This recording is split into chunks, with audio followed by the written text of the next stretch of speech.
श्री स्वामी समर्थ. तर पंचमहायज्ञ कसा करावा, का करावा याची माहिती आहे याच्यामध्ये. तर बघा, पंचमहायज्ञ केल्याने काय होतं, आपल्याला 5 यज्ञ घडतात आपल्याकडून, त्याच्यामुळे त्याला पंचमहायज्ञ असं नाव दिलेलं आहे. पहिला म्हणजे देवयज्ञ होतं, दुसरा म्हणजे ऋषीयज्ञ, तिसरा म्हणजे पितृयज्ञ, चौथा म्हणजे मनुष्ययज्ञ आणि पाचवा म्हणजे भूतयज्ञ.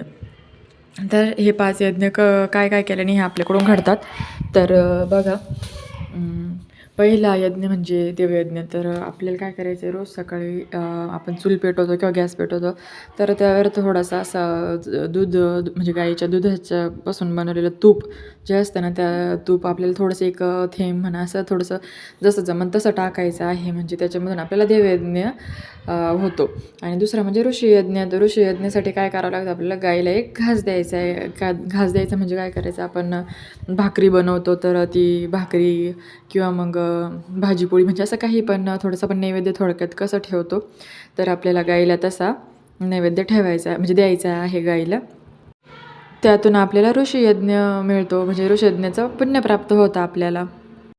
आणि तिसरा यज्ञ म्हणजे पितृयज्ञ.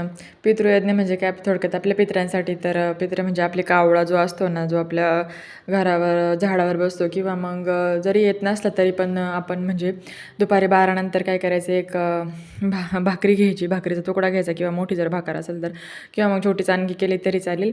ती चाणकी ना आपल्या घराच्या छतावर किंवा मग जिथं कावळा येत असेल ना आपल्या अंगणाच्या परिसरामध्ये, शक्यतो छतावरच टाकावी, जेणेकरून म्हणजे आपल्याला पितृयज्ञाचा म्हणजे लाभ मिळेल बा असं. आणि आपले पित्र सुखी होऊन आपल्याला आशीर्वाद देतील, याचा अर्थ असा आहे. तर मग आपण काय करायचं आहे, हे हा पितृयज्ञ करायचा आहे. आणि मग नंतर येतो मनुष्ययज्ञ.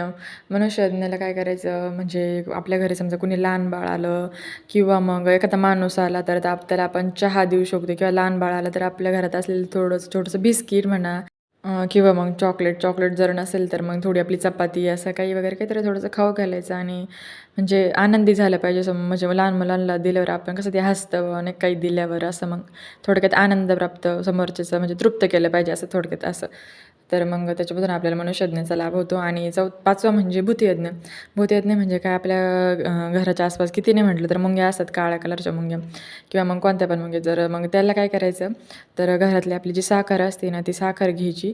त्यांनी काय होतं, ती साखर घ्यायची आणि भीतीच्या कडाकडानं म्हणा, किंवा मग वारुळ असतं बघा असं छोटंसं मातीचं तयार केलेलं त्यांनी, तर तिथे जाऊन ती रोज थोडी थोडी टाकायची. त्याच्यातून आपल्याला भूतयज्ञ प्राप्त होतं. म्हणजे त्याच्यामधून आपल्याला काय होतं, जर हे वर्ष 5 यज्ञ जर आपण केले रोज, यालाच पंचमहायज्ञ म्हणतात.